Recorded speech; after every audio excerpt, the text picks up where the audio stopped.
Hello, happy Tuesday. I hope everyone is having a wonderful start to their week. This is Wendy Lee and I am an independent Stampin' Up! Demonstrator, and we are live today in my studio for a little bit of paper crafting. So today I am showing you a really cool, I think it's really cool, pull-out Z-fold card. So we are going to be featuring the Above the Clouds stamp set and coordinating hot air balloon punch. Hey Kay, so glad you could join us today. And sadly, both these items are on the retiring list. So I'm going to actually show you a lot of products that we're using today are on the retiring list. So get them before they are gone. But let me move this out of the way and show you the project that we're going to be making. So this is the fun card that we're making today. And when you open this up, this Z-fold pulls out and you've got your balloons on the inside. I think it's just so much fun. It's actually a very simple and easy fun fold to do. And I've got this balloon hanging off the edge a little bit to kind of hold that closed. So let's go ahead and get started. Do you love how that looks like a stormy sky? It's great paper.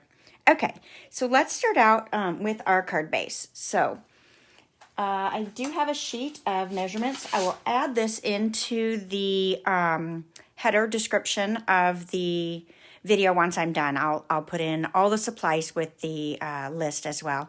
Hey ladies, thanks for joining. I think I saw Ginger and Deborah pop up there.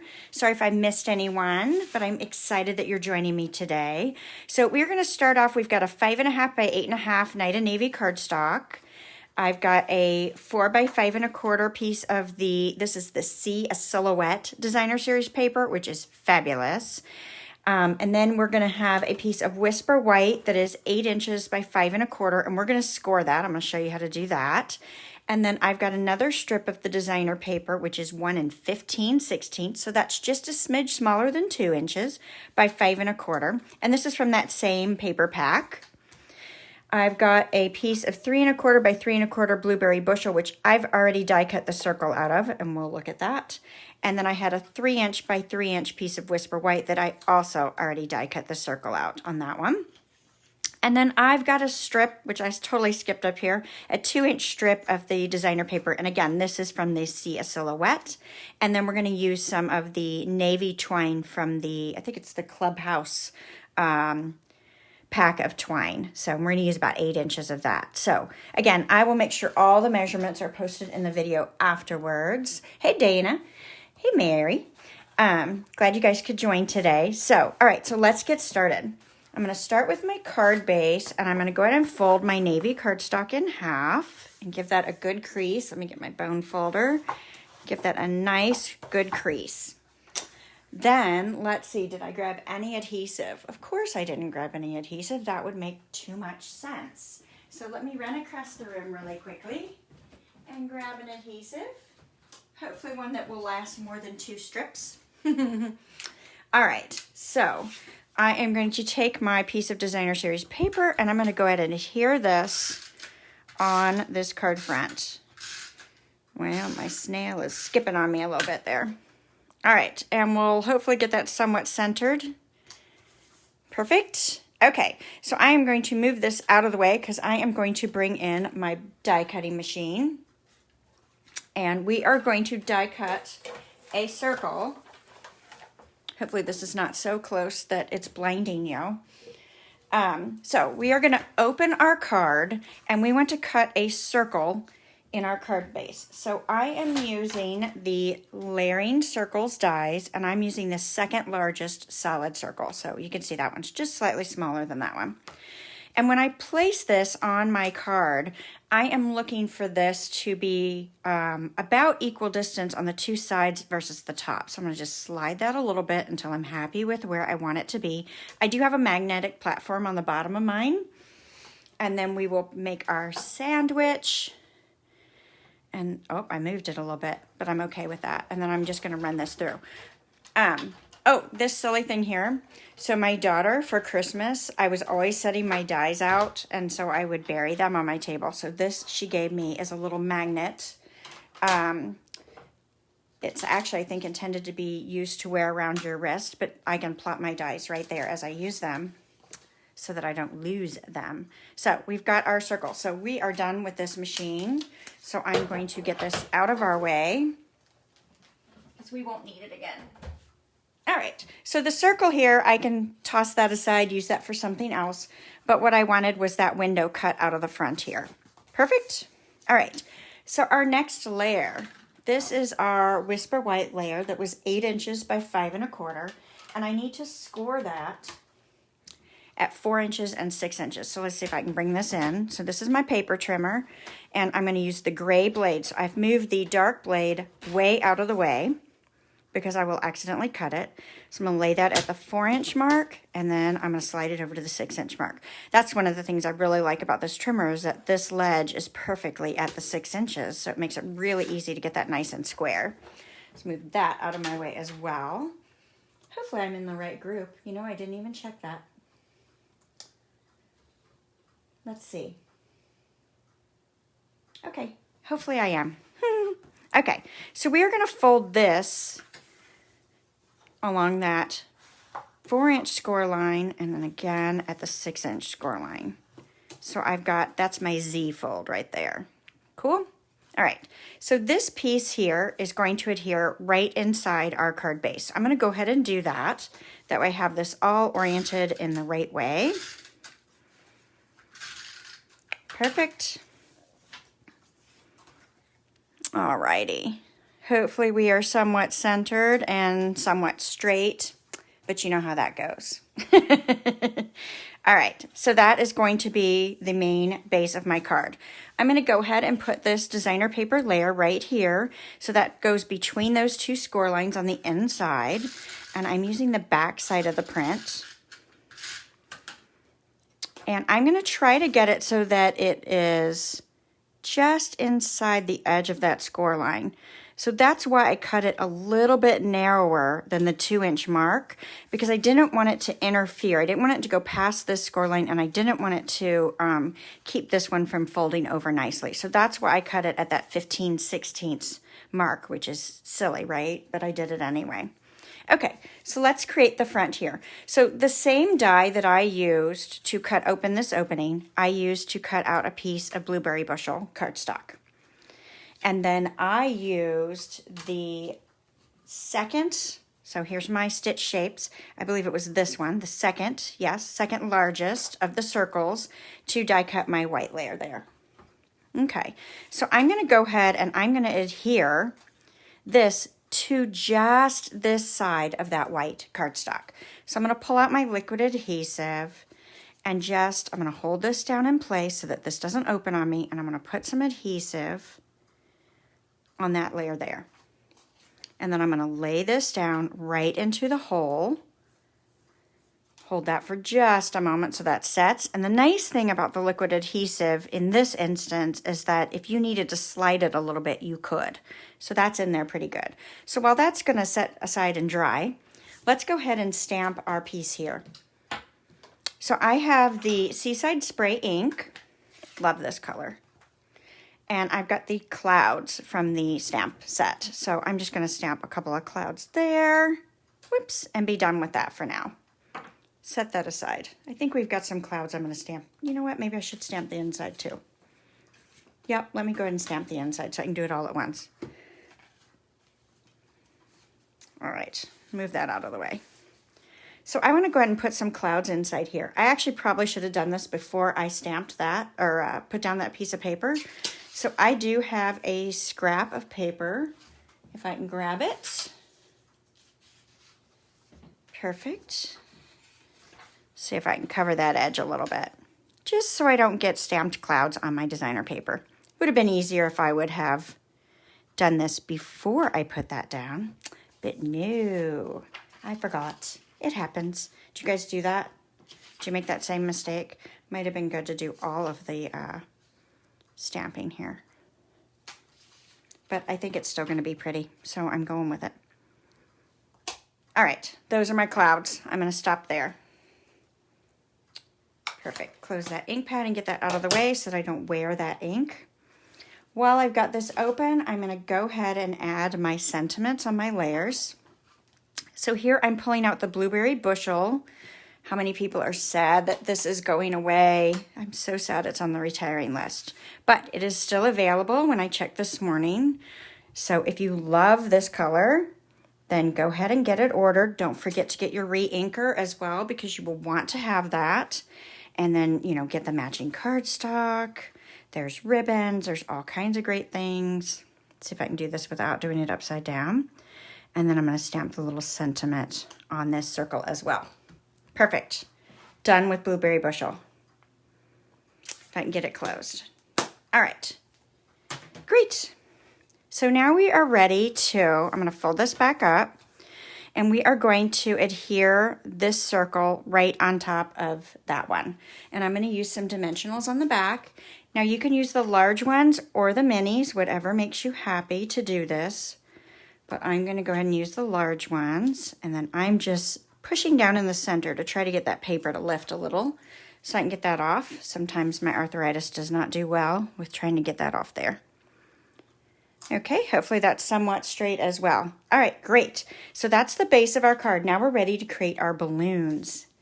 So I use this fun print here to stamp and punch out the balloons.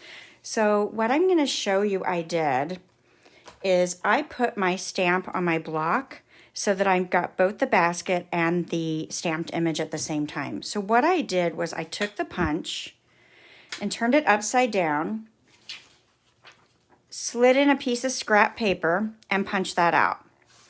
Then I took this over, and I have myself a reminder note. I flipped this over and laid this out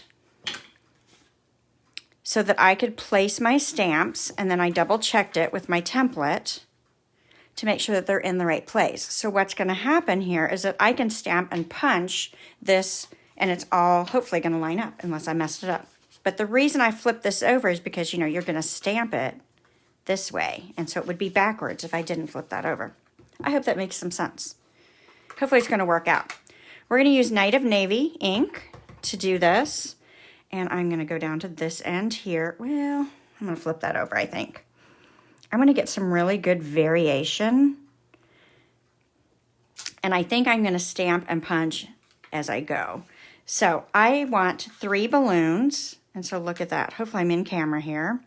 I want 3 balloons and 3 baskets. So you can see that that lined up really, really nicely. Hopefully I'm in the camera. I'm going to punch those. Set that aside. I don't need that triangle. And then this one I think I'm going to flip over and do. No, I'm going to stay back. I'm trying to get good color on the basket is what I'm looking for here. And I don't want to waste all the paper, but it's okay if I waste a little bit. All right, so let's get this one punched out. Again, I'm looking to get 3 full balloons and baskets, and then I'm going to go back and punch a 4th basket. All right, there's that one. One more. Link that up in the navy. I did try this, stamping it in black as well, and I felt like the navy went better. It's a subtle difference, but I felt like it went better with my other layers, so that's why I ended up with navy. But you could use black if you wanted to. All right, so I need one more basket, so I'm just going to ink up the basket. Granted, I've got ink on the other images, so I will get, let's see. Well, we'll see how this punches out. I'll do that. And hopefully I can get that inside this punch without too much trouble with my angle here. Ah, yay, that worked out nice. Maybe. It's hard to see. All right, so I'm going to move all that out of the way and shut this navy pad, and we are ready to assemble the rest of our front here. All right. So I'm going to start with this outside balloon here. And I am going to position this. Let's see. I want the one with, yeah, that's the one I want right there, I think. Isn't that nice? All the variation of color in there. So I think that's the one I'm going to use. So I'm going to put some dimensionals on this to put this on the front here. And I want the balloon hanging over just a smidge so that it will keep that card, help keep that card closed for me. So let's go ahead and get the dimensionals on here. Oh, good. I'm glad that the idea for the punch was helpful. I didn't know if you guys had done that before. I'm going to put 4 in there. That's excessive, but I like it, so I'm doing it.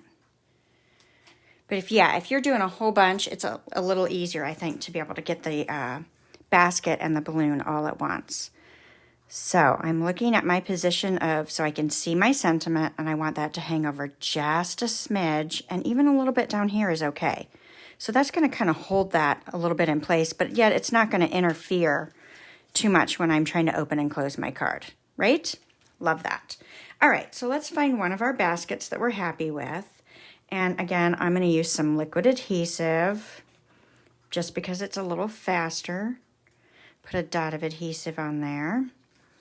And I am going to position this right on the card front, but I don't want to get it on that circle. So I want to make sure I'm low enough that I'm not catching that edge of that circle. So I'm right on the edge there. Hopefully you can see that. Great. All right, so we are going to continue to build our balloons. So I'm going to open this up, and I'm going to go ahead and put another bottom of the balloon, the little basket here, if I can get a hold of this, on the inside of the card as well. Again, I'm going to try to avoid that circle if I can. And then I'm going to go ahead and adhere one of the balloons, kind of so it falls right under that one. And again, this is another good reason to use the liquid adhesive, because you have a moment that you'll be able to slide that. So if that's sticking out too far, I can push it over just a smidge. So it's going to fall right underneath there. So you won't see it unless you're looking at the card like that, but then it looks like it lines right up. I think that's cool. Maybe? Okay, I'm going with it. So I also, and this is why I have an extra basket, I felt like I needed a basket here for when the card was open. It's a little odd. I'm going to show it to you. So I put one there, but it's kind of odd when you fold that over. So I don't know if it's needed or not, but I'm going to do it because that's what I did on my sample before, just to show you what I did. So a little bit of adhesive there. And again, we will put this basket down. Now I made a hot mess with that liquid glue. Sometimes we just don't get along. All right, and you know what? Yeah, I am gonna do the balloon next. So I'll do this last balloon, and I want to place this down low, but I wanna leave a little bit of room for the basket. If you go off the edge, you can just clip away what you don't need. A little adhesive there, and get this last basket down. Okay, yep, I'm a little low, so I'll just snip that off. I'm going to leave that and let that dry for a moment. Okay, so while we're letting that dry, I'm going to go ahead and tie my ribbon. So I like to leave mine on the spool when I can. If you need to clip it, that's fine, but I like to tie mine by creating the 2 loops and then crisscrossing those over and pulling that tight, and my bows always end up upside down. And then I'm going to hold the center and pull these loops and tighten them. Tammy, glad to see you. All right, and then we will just clip those little ends off. Hopefully that made sense on how I tie that bow, and that's helpful. Perfect. So let's grab a glue dot, or as I like to call them, boogers, and we will pick up a glue dot, and then I'm going to place that at the bottom of that balloon right there. All right, so this should be dry enough now that I can flip that over and just clip away that excess paper that's stuck down below. So now I can slide this in, and I can kind of snap that a little bit so that that balloon is going to hold that together. Isn't that cute? I love it. I love it. I love it. And then easy to pull out. And this is a really good one that you can set up on the table and display as well. So I hope you guys love this. Cool, right? And this paper is so much fun. I told you, I think it was last week or a few weeks ago, we did some pigment sprinkles. This is the cheater way to do pigment sprinkles because this paper kind of looks like it has that pigment sprinkle look to it. So if you love funfold cards, I do have a card club a monthly card club, and I have a product option as well as a tutorial option for my online club. If you happen to be local to me, I'm in Pofftown, North Carolina. I would love for you to join me at my face-to-face class as well. Oh, I did make another one of these, another version of this same card. Let me show you that. So the Sea of Textures, I made another one using the little octopus. Same papers, but switched my ink up a little bit. So just to kind of show you, you can use whatever stamp sets you've got to create your fun cards with. So anyway, I hope you enjoyed this. Again, I will make sure that in the heading of the description that I've got your complete supply list and the cut dimensions so that you can recreate this card. And I'll also put in the link to find out more information about my card club in case anyone is interested. So I appreciate you joining me today, and I hope you enjoyed this little bit of paper crafting. Thanks so much. Have a great rest of your week. Bye.